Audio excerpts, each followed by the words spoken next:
오늘의 주인공을 만나러 간 곳은 울산. 어떤 사연을 갖고 계신 분일지 안녕하세요. 올해 나이 45세 강경진 씨를 만나봅니다. 강경진 씨가 당뇨 진단을 받은 건 6년 전.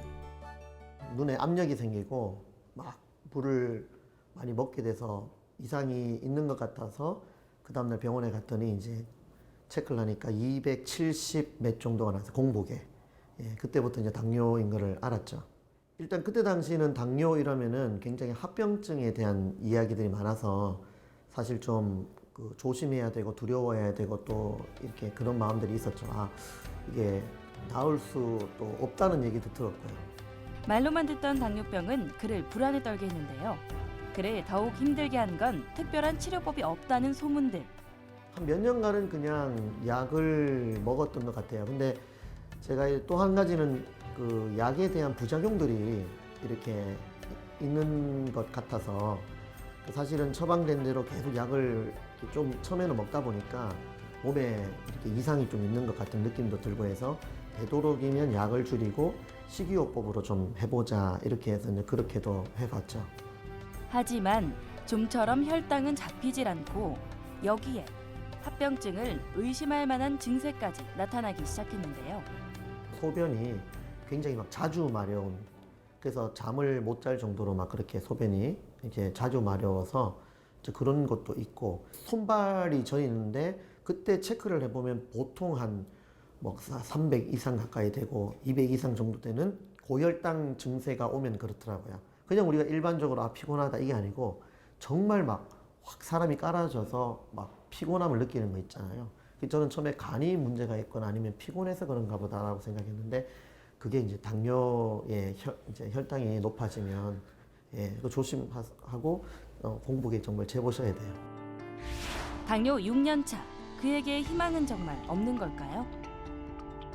사실은 이제 저희 어머님이 이렇게 이제 그 방송을 보시다가 인공췌장기에 대한 것들을 알게 되셔가지고 예, 그래서 이제 막 그 검색창에도 검색도 해보시고 이렇게 해서 아들이 이제 걱정이 되시니까 여러 방법을 시도해도 차도가 없던 그가 선택한 방법은 바로 인공췌장기.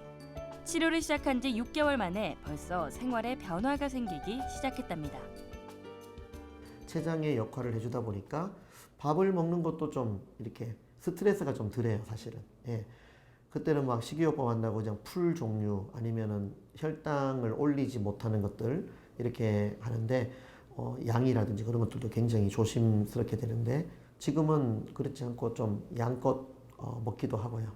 그 사실 인공췌장기를 또 달았다 해가지고 인스턴트 커피나 이런 걸 먹으면 또 혈당이 많이 올라가더라고요. 그래서 사실 이제 그런 것들을 통해서 좀 정말 우리 몸에 좋지 않은 인스턴트적인 음식들은 줄이는 게 맞는 것 같고요.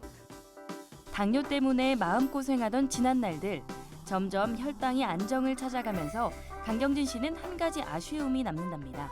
사실 좀 정보라는 게 우리가 이제 얻을 수 있는 거는 사실 의사 선생님을 제일 신뢰하게 되는 거고요. 환자의 입장에서 봤을 때는 또 뭐 어떤 의사 선생님의 말을 듣고 또 선택하게 되는 거잖아요. 근데 이제 제가 봤을 때는 이제 이런 부분들을 좀 더 환자가 더 폭넓게 선택할 수 있도록 좀 좋은 정보들이나 이런 방법들이 있는데 또 이런 췌장기에 대한 방법도 있다라는 것을 알려주셨으면 좋겠어요. 인공췌장기 치료에서 희망을 발견했다는 강경진 씨. 당신의 건강을 응원합니다.